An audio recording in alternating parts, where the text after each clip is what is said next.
पंजाब में रहने वाला एक ऐसा किसान जो कि शताब्दी ट्रेन का मालिक बन गया, लेकिन वो कैसे? और भारत का एक ऐसा हैकर जिससे बड़ी बड़ी कंपनियां डरती है, पर ये है कौन? और चीन में क्यों बनाई जा रही है बतख की आर्मी? क्या इस आर्मी से जंग लड़ाई जाएगी? जानेंगे वीडियो में आगे। और क्या हुआ जब बिहार के एक किसान के बैंक में अचानक से 52 करोड़ रुपए आ गए? आखिर ये रुपए आए कहां से? ऐसे ही फैक्ट्स जानने के लिए बने रहिए वीडियो के एंड तक। नंबर 1 दोस्तों, पंजाब के लुधियाना का रहने वाला एक आदमी जो कि किसान था, वो अचानक से शताब्दी ट्रेन का मालिक बन गया। जी हाँ, आपने बिल्कुल सही सुना। आप सोच रहे होंगे कि आखिर ये कैसे हुआ। दरअसल ट्रेन की पटरी बनाने के लिए इस किसान की जमीन में से रास्ता निकाला गया था, तो इसीलिए उस किसान को जमीन के पैसे दिए गए। किसान को कहा गया कि अगर तुम हमें रास्ता बनाने दोगे तो हम आपको 1.46 करोड़ रुपए देंगे। लेकिन ट्रेन बन जाने के बाद किसान को बस 46 लाख रुपए ही दिए गए, जिसके बाद किसान इस चीज को लेकर कोर्ट में चला गया। 2007 में सुनवाई हुई और फिर इस किसान को शताब्दी का मालिक बना दिया गया और कहा कि आप चाहो तो इस ट्रेन को घर लेकर जा सकते हो। लेकिन आसान सी बात है कि कोई इतनी बड़ी ट्रेन को घर लेके नहीं जा सकता, इसीलिए ये अभी कोर्ट के अंदर ही है। लेकिन अगर लीगली देखा जाए तो ये किसान सुनहरी शताब्दी ट्रेन का मालिक है। नंबर 2,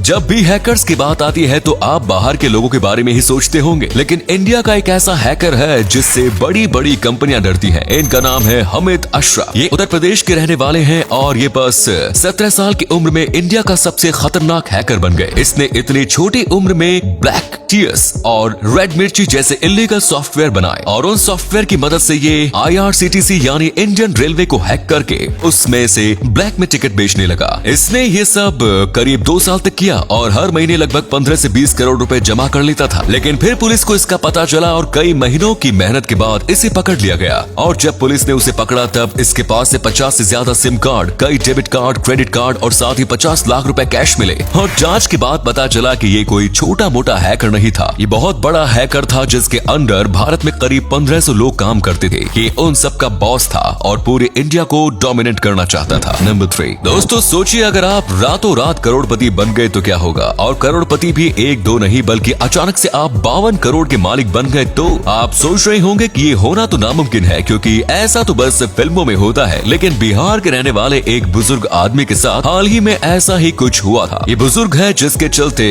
इसे पेंशन आता है। एक दिन ये उसी पेंशन के सिलसिले में बैंक गया था और उसने अपने बैंक की डिटेल निकाली तो बैंक वाले सब चौंक गए, क्योंकि इनके बैंक में अचानक से कहीं से 52 करोड़ रुपए आ गए। जी हाँ, आपने सही सुना। बस एक रात में ये आदमी करोड़पति बन गया। इतने पैसे बड़े बड़े बिजनेस टाइकून के बैंक्स में भी मुश्किल से होते हैं। इस आदमी को पहले तो यकीन नहीं हुआ और इस आदमी ने जिसको भी बताया उसे भी यकीन नहीं हुआ, पर जब बैंक डिटेल सबने देखी तो सबकी आंखें खुली की खुली रह गई। लेकिन ये पैसे कहां से आए, इसके ऊपर अभी भी जांच चल रही है। नंबर 4, अभी आपको अपनी स्क्रीन पर जो दिख रहा है ये है दुनिया का सबसे छोटा कैमरा। इसे मशहूर कैमरा कंपनी निकॉन ने बनवाया है। इसका वजन बस 11 ग्राम है, यानी कि किसी भी आम कैमरा से 15 गुना ज्यादा कम। साथ ही ये एक आम कैमरा के जैसे की वीडियो है और फोटो दोनों कैप्चर कर सकता है। हालांकि कैमरे की वीडियो और फोटो की क्वालिटी बिल्कुल ही HD नहीं होगी, लेकिन इसकी क्वालिटी काफी अच्छी है। इसके लेंस की साइज एक इंसानी आंख से बस थोड़ी कम है, लेकिन इसके साइज को मेंटेन करने के लिए इसमें काफी सारी चीजें हटाई गई हैं, जैसे कि फ्लैश। आप इसे अच्छी खासी लाइट में भी यूज कर सकते हैं। पर कमाल की बात यह है कि इतना छोटा होने के बाद भी ये कैमरा करीब 30 मिनट तक फोटो और वीडियोस निकाल सकता है। वाकई में ये काफी कमाल का आविष्कार है। हमारे लिए इतना यूजफुल नहीं है, लेकिन जो न्यूज रिपोर्टर्स होते हैं उनके लिए ये बहुत ही यूजफुल है। नंबर 5 दोस्तों, अगर आप चाइना की खेती वाले इलाकों में जाते हो तो आजकल आपको वहाँ ऐसी बतखों की आर्मी दिख जाएगी, वो भी बहुत मात्रा में। दरअसल चाइना में इन बतखों को आजकल बहुत ही ज्यादा ब्रीड किया जा रहा है और इसकी आर्मी तैयार की जा रही है। आप सोच रहे होंगे भला ऐसा क्यों? तो आप इस बात को तो जानते ही होंगे कि हर साल एशिया में टिड्डे फसलों पर हमला करते हैं। पिछले साल भारत में बहुत ज्यादा हमला हुआ था। साथ ही साथ हर साल पाकिस्तान में भी होता है और ये हमला चाइना तक भी जाता है और इसीलिए चाइना में इन बतखों को ब्रीड किया जा रहा है। ये बतखों की स्पेशल प्रकार है जो कि कीड़ों को खाती है, खासकर टिड्डों को। और एक बतख दिन में 200 से 300 टिड्डे आराम से खा जाती है। इन टिड्डों को भगाने के लिए दवाई का उपयोग भी किया जा रहा है, लेकिन वो तरीका काम नहीं आया। ये बतख पर्यावरण को कोई नुकसान नहीं पहुँचाते। नंबर 6 दोस्तों, बढ़ती टेक्नोलॉजी के साथ वैज्ञानिक कई कमाल के इन्वेंशंस कर रहे हैं। जैसे कि आप इस मशीन को देख लो, इसका नाम उन्होंने रीबर्थ रखा है। ये काफी कमाल की मशीन है। देखा जाए तो ये एक ट्रेडमिल है, एक एक्वेरियम है, साथ ही एक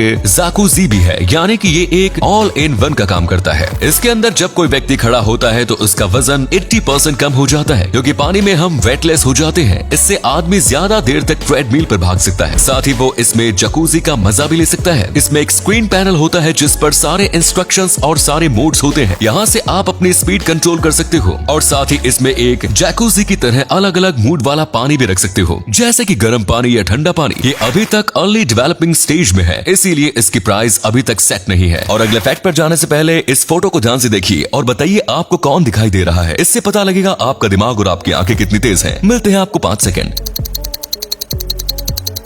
नंबर 7, कई बॉस होते हैं जो कि अपने कर्मचारियों पर बहुत ज्यादा सख्ती दिखाते हैं और उनके अच्छे काम करने पर भी ज्यादा शाबाशी नहीं देते हैं। यहाँ तक कि कई बार अपने मर्जी से कर्मचारियों की पगार काट लेते हैं। लेकिन गुजरात की ये जो बॉस है, उन्होंने ऐसा काम किया है कि सारे के सारे कर्मचारी खुश हो जाएं। दरअसल उनकी कंपनी में 3 कर्मचारी थे जो कि पिछले 25 साल से यहीं पर काम कर रहे हैं और जैसे ही उन्होंने 25 साल कंप्लीट किए तो उनके बॉस ने उन्हें मर्सिडीज बेंज SUVs गिफ्ट कर दी। ये कार बहुत ही ज्यादा महंगी और प्रीमियम कार है, लेकिन इनके बॉस का मानना है कि इतने सालों से इतनी मेहनत और ईमानदारी से ये काम कर रहे हैं तो कम से कम इतना तो बनता है। क्या आप ऐसे बॉस के अंदर काम करना चाहते हो? कमेंट्स में जरूर बताएं। नंबर 8, आपने कई वायरलेस ईयरफोन्स में ये होल देखा होगा, तो आपको ये लगता होगा कि ये होल आवाज के लिए है या फिर ब्लूटूथ के सिग्नल को सही से पकड़ने के लिए, लेकिन हम आपको बता दें कि आप गलत हो। दरअसल ये एयर के लिए होते हैं, यानी कि हवा के लिए। दरअसल जब हवा इसके अंदर जाती है तो ईयरफोन के अंदर और ईयरफोन के बाहर एयर प्रेशर सही से मेंटेन रहता है और ऐसे में ही एकदम प्रीमियम और अच्छी आवाज आती है। ईयरफोन में अच्छी आवाज आने के लिए ये जरूर होता है। साथ ही ये नॉइस कैंसिलेशन में भी बहुत ज्यादा हेल्प करता है और इसीलिए ये सारे महंगे और प्रीमियम ईयरफोन्स में ये होल होता ही है।